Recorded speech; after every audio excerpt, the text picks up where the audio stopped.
Hello everyone.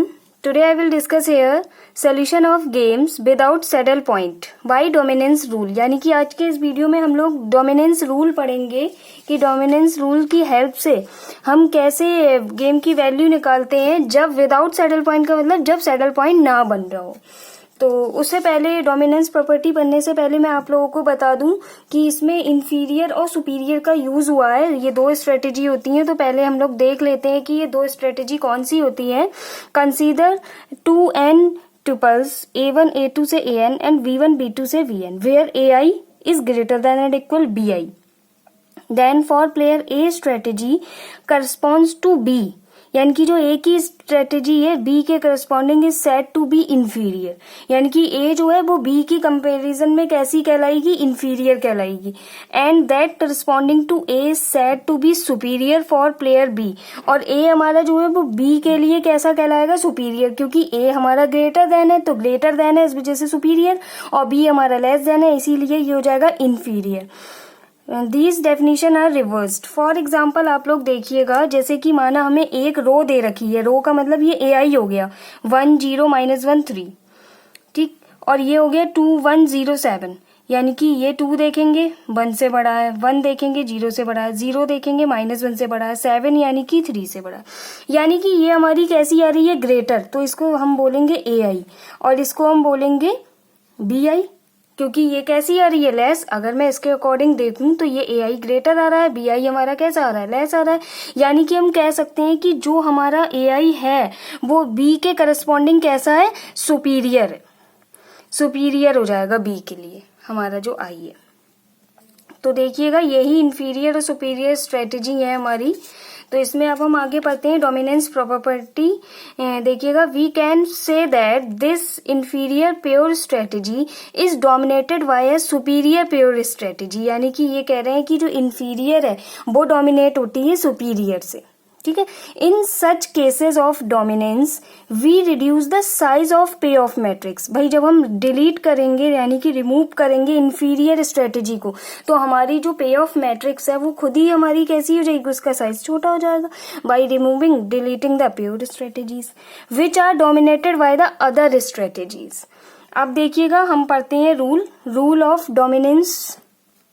इसके rule देखिएगा. Step first हमारा क्या कह रहा है, if all the elements in a row से ith of a pay off matrix are less than और इक्वल, यानी कि कह रहे हैं कि अगर हर एक रो में जो पे ऑफ मैट्रिक्स है वो लेस देन और बराबर भी to the corresponding elements of the other row, किसी दूसरी रो के करस्पॉन्डिंग अगर कम आ रहा है और बराबर भी चलेगा. ये दो कंडीशन है, लेस भी हो जाए या फिर इक्वल हो जाए, कोई दिक्कत नहीं है, ठीक है ना. Corresponding to other row then player A will never choose the ith strategy, ठीक है ना.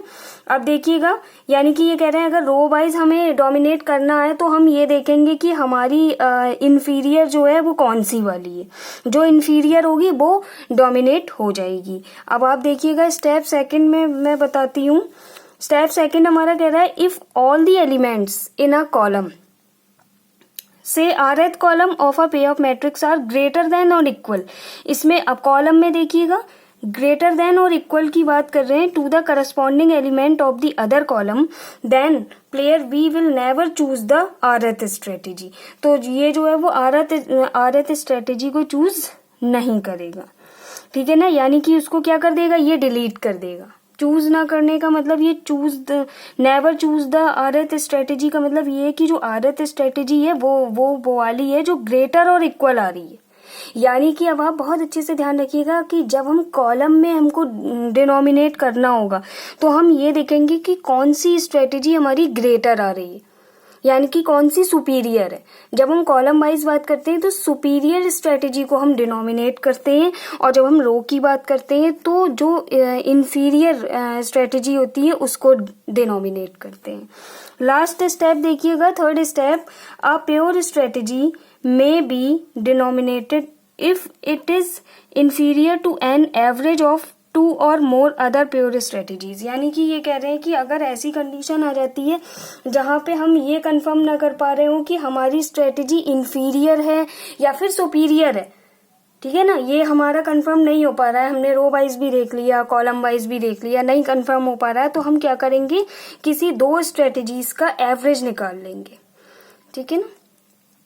चलिएगा अब हम एक क्वेश्चन की ओर बढ़ते हैं, न्यूमेरिकल क्वेश्चन देखते हैं इससे related. Problem 1, solve the following game by dominance rule. ये हमें दे रखा है प्लेयर ए और वो हमें दे रखा है प्लेयर बी।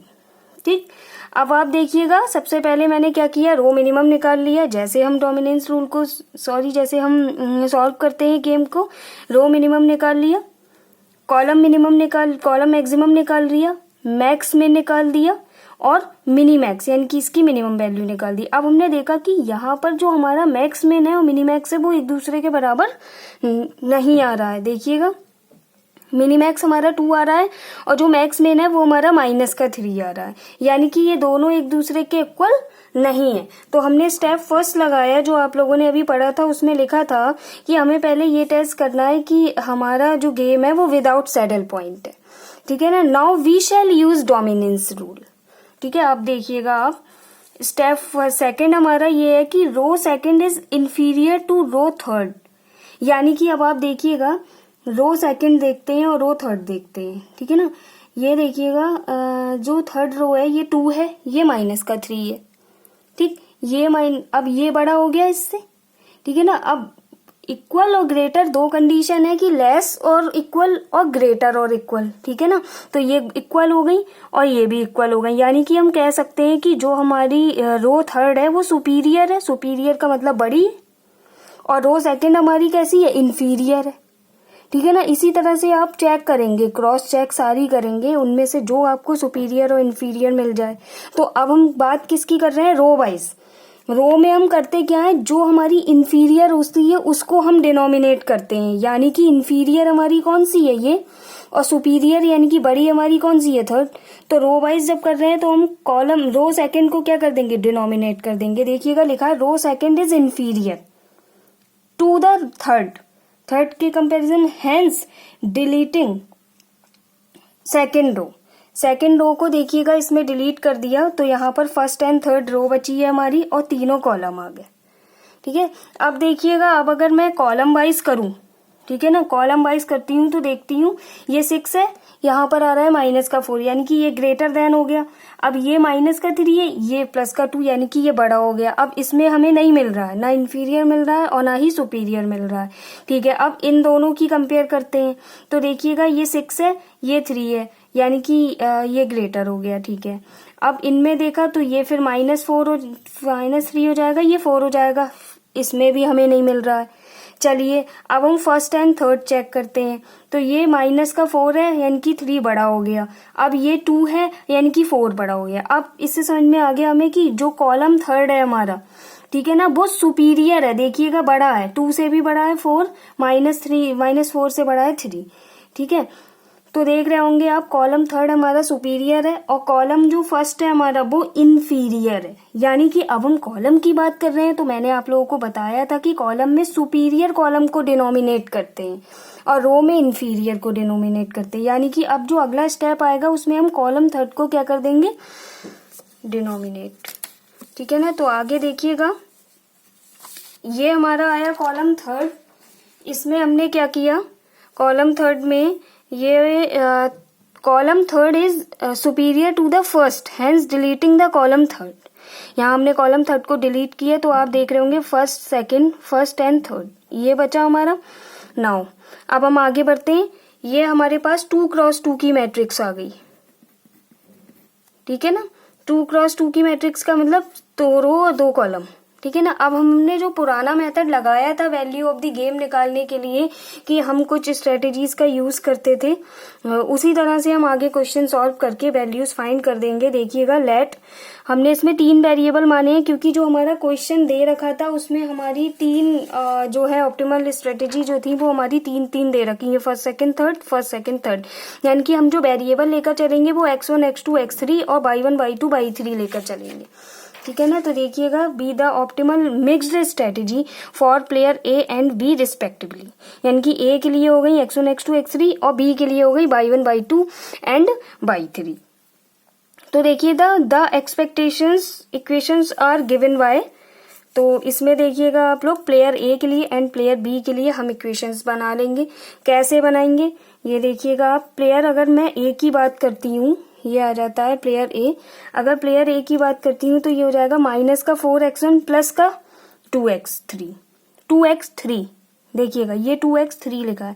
3 क्यों लिखा है, यहाँ पे जो सेकंड थी वो तो है तो, लेकिन वो तो हमने डिनोमिनेट कर दी है, तो यानी कि x2 हमारे यहाँ पे क्या हो जाएगा, 0 हो जाएगा, वो हम लेंगे ही नहीं, तो हमने इसको ले लिया माइनस का 4x1 और 2x3 है ना, क्योंकि x यहाँ पे सेकंड वाली हमारी डिनोमिनेट हो गई है, वो v के बराबर हो गया। अब सेकंड आता है, ये हो जाएगा 4x1 माइनस का 3x3, वो भी हमारा v के बराबर हो जाएगा।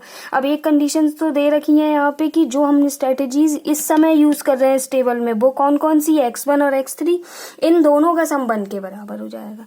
इनको हम जैसे सॉल्व करते आए थे कि इक्वल रख दिया दोनों को, है ना, और इनकी वैल्यूज निकाल ली, उस हिसाब से ही हम इसको सॉल्व करते रहेंगे। देखिएगा प्रॉपर ये x1 की वैल्यू आ गई और x1 की वैल्यू को हमने इसमें रख दिया, पूरी इक्वेशन हमारी किस में कन्वर्ट हो गई, x3 में, जिससे हमें x3 मिल गया।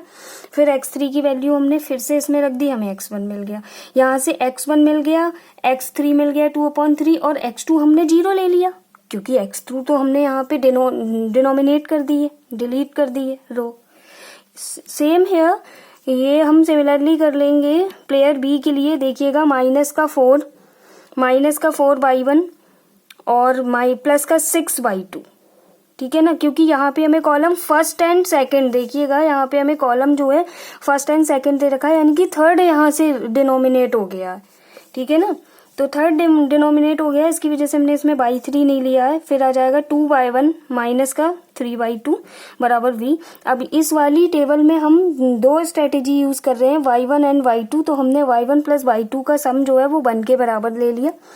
अब हम सेम है जैसे हमने पिछले क्वेश्चन में किया है, दोनों को हम इक्वल कर देंगे और यहाँ से हम y1 की वैल्यू y2 में निकाल लेंगे, ठीक है ना। फिर जो y2 में इक्वेशन इसमें रख देंगे, पूरी इक्वेशन हमारी किस में हो जाएगी, y2 में हो जाएगी, जिससे हमें y2 की वैल्यू मिल जाएगी 2/5। फिर हमने y2 की वैल्यू को यहाँ पे रख दिया, तो हमें यहाँ से y1 की वैल्यू मिल गई कम्प्लीटली, y1 बराबर 3/5। y3 यहाँ पे हमारा है नहीं क्योंकि हमने डिनोमिनेट कर दिया, इसीलिए y3 की वैल्यू को हमने 0 के बराबर मान लिया है। चलिएगा अब यहाँ पर हमें देखिएगा कौन कौन से पॉइंट्स मिल गए हैं।